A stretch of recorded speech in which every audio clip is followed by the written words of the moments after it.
Welcome to the second part of the boss guide for the console version of the Legend of Spyro the Eternal Night. It's in this episode that we're going to focus on the Fellmuth Arena bosses, or at least the first segment of which.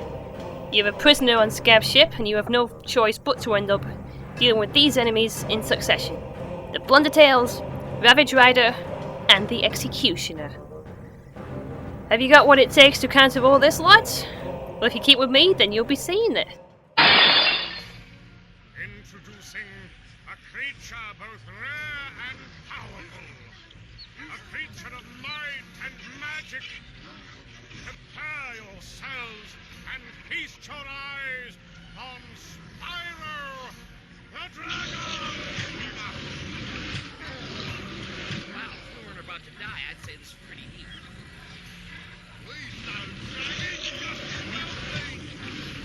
A bad feeling about this. Ah, that's the butterflies in your stomach. Trust me, I know.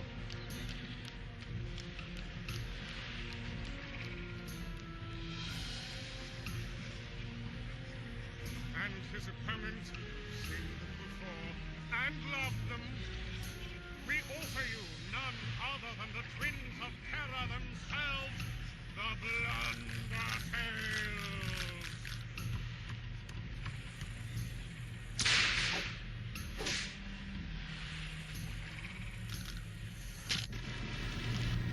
Okay, this is what I don't get concerning the Blundertails.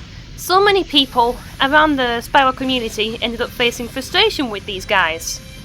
Myself, there's a pretty decent strategy. All you have to do is do a knock-up on one of them, and then inflict whatever damage you want until it's weakened down. Well, it wouldn't necessarily be an easy feat with just fire and ice breaths in this particular fight. But believe me, once you get the Earth Breath and counter some of these Blundertails in the later parts of the stage, everything will end up going like 6 times faster for some ridiculous reason, if you've got good control of the, that humongous wrecking ball itself. You gotta act quickly with the Blundertails. If you weaken them down and they flinch, and you end up leaving them alone, they'll pick up their health, so this means you have to finish them off by other means. That means using a tail strike like I just demonstrated there. Once one is down, it's all clean sailing from here to finish off the other with exactly the same strategy. Right, hope this clears things out for that. Great crowd, huh? I wonder if I can get them to do the wave. Hey! There's no time to goof off now. You've got 2 fights left, haven't you? Are you ready for more?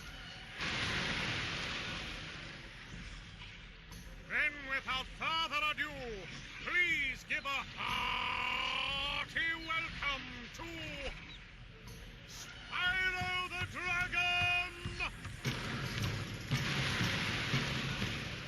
and his opponent, needing little introduction.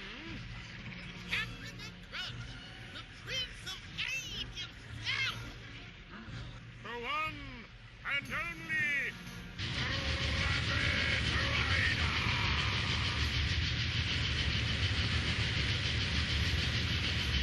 Did you play A New Beginning? Then obviously you'd see a familiarity with this boss. Ravage Rider is almost a copycat of Steam, right? Well, there are 2 critical differences that could make or break all this. Firstly, you can be able to keep up with him a lot better now that you've got Dragon Time under your control.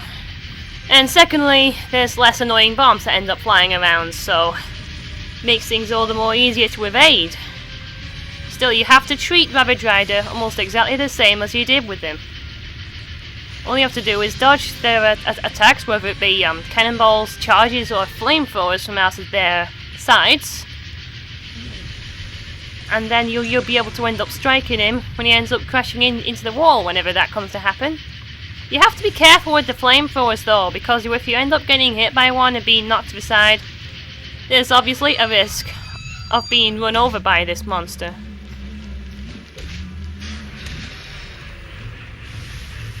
It might not be too obvious in this first form though, ever since he ends up going as fast as a snail rider on a summer afternoon. Oh, I suppose that's me being a little bit too overconfident there, but never mind that. It also helps at this stage to end up piping as much energy as you can into your Earth Breath, because that will be the most singular, useful move that you will end up using throughout this stage, especially towards some of the heaps of enemies that end up coming around and so forth, most notably around, you know, the big boss of it all. You'll understand in part 3 when we do that.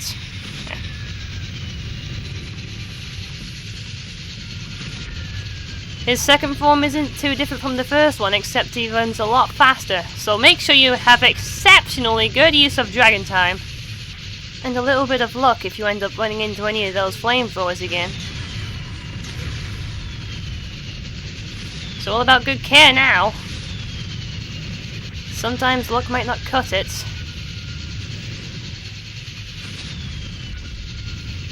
You have to mind out, even if you run out of your breath power, it's also a good idea to end up using melees, because for some reason it doesn't have much of an elemental resistance to it. But hey, somehow it manages to work. And as we've seen here, Ravage Rider is up in flames and will blow up at just about any moment. Fight ceased. We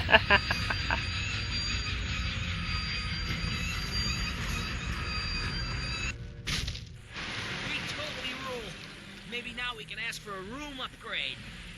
Oh sure, all you'd end up getting is fan mail from another prisoner, but never mind that now, we've got one fight left! Now the executioner!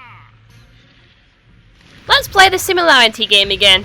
Colossal armor, big sword, very sadistic sense of humor. Yep. The Executioner is very similar to the Ice and Electric Kings in A New Beginning. Luckily enough, his attack roster is pretty different this time, so we should be good with that. Well, all you have to do is to just dodge his fast attacks with Dragon Time. When he does this, jump into the air, avoid the shockwaves, come to ground, and this is when he ends up showing his most vulnerable side. Inflict quick damage, and there you go. You may think this could end up taking a while, especially since I think the Executioner is one of 2 bosses that has like 3 forms in the entire game, but still. Once you get the hang of your attack abilities, like I tend to be doing with a level 1 Earth Breath right about now, then it's all a case of clean sailing as far as I know. Remember, whenever he does that, quickly go into Dragon Time, dodge the shockwave, and make your move. 1 form is down. I would have thought that the shield would have ended up going by this form, but all I could sense here is a little bit of an increase in rage. It's all a case of trying to repeat the whole first form strategy. Oh, there's the shield gone. Right. Must have been later on in the form, but never mind that. He's decaying though, just like the Ice and Electric Kings did, in a Final Fantasy Mystic Quest fashion. I think their torso arm is gone. Pretty cool. And there goes one of her legs! Walking around like a drunk man was small on a Saturday night. I don't know what else to compare him to. But still, his third health meter is more like the same as the second, but he could punch you, in which he didn't actually do to me. And he could do a second attack on you, which could make things pretty lethal. Just focus on following the same strategy as you did for your first and second forms, and you're cleanly out of here. There you go then. Bye!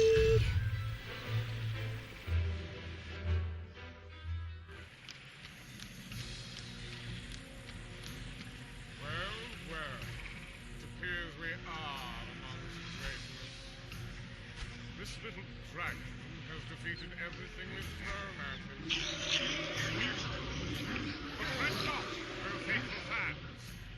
Tonight, we have a special bonus match. Cool, a bonus match.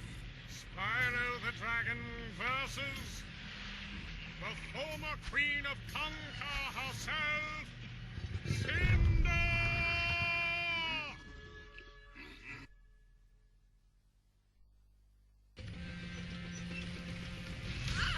I told you she was evil. Look, my eye's twitching again.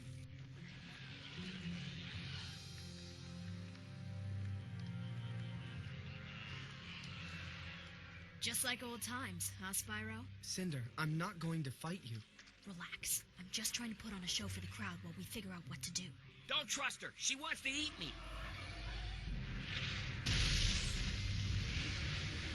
Well, what's happening? I want out. I want out. I want in. I want in. Help! Cinder! Spyro, this way. There's an opening. So, you're a prisoner no longer. All that leaves now is the second half of the Fellmuth stage, and whatever the rest of the game has to keep bringing on. Join us in part 3, when it will be Skabb's turn to end up with a bit of the beating. See you there!